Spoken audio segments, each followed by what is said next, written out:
నా అనుచరుణ్ణి అరెస్ట్ చేస్తారా? ఆయన చేసిన తప్పేంటి? మీరు వ్యవహరిస్తున్న తీరేంటి అంటూ హల్చల్ చేశారు మాజీ మంత్రి జోగి రమేష్. అధికారులతో వాగ్వాదానికి దిగారు. సిఐ ఆఫీస్ ముందు ఇలా ఆందోళనకు దిగడంతో మైలవరంలో పొలిటికల్ హీట్ నడిచింది.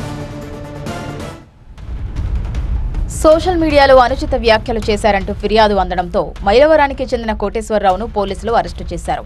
ఈ కోటేశ్వరరావు జోగి రమేష్ అనుచరుడు కావడంతో స్వయంగా ఆయన రంగంలోకి దిగారు. మైలవరం సిఐ కార్యాలయం దగ్గర ఎస్ఐ సుధాకర్తో జోగి రమేష్ వాగ్వాదానికి దిగారు. పోలీసులు టీడీపీ తొత్తుల్లా మారిపోయారంటూ ఆగ్రహం వ్యక్తం చేశారు.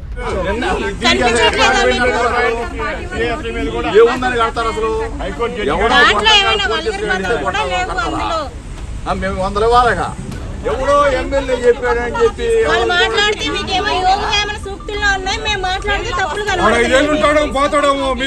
ఉద్యోగాల్లో ఉండాలి. ఎవరో ఫిర్యాదు చేస్తే అరెస్టు చేస్తారా అంటూ పోలీసులపై ఫైర్ అయ్యారు. కంప్లైంట్ ఎవరు ఇచ్చారండి?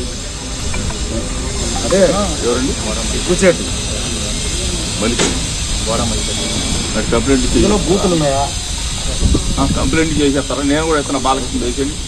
ఇప్పుడు తప్పులు చేసే అధికారులను ఎట్టి పరిస్థితుల్లో వదిలిపెట్టబోమంటున్నారు మాజీ మంత్రి జోగి రమేష్. మీరు నాన్ బెయిలబుల్ సెక్షన్ పెట్టి సబ్ జైలుకి పంపిస్తే పైన ఉన్న దేవుడు క్షమించు. దేవుడు మా డిజిటల్ బుక్ ఎట్లాగా ఉంటది, మా డిజిటల్ బుక్ ఎట్లాగా ఉంటారు మీరు, కానీ దేవుడు క్షమించు. కోటేశ్వరరావును విడుదల చేయాలంటూ రోడ్డుపై కూర్చొని నిరసన తెలిపారు. రోడ్డుపైనే భోజనాలు కూడా చేశారు వైసీపీ కార్యకర్తలు.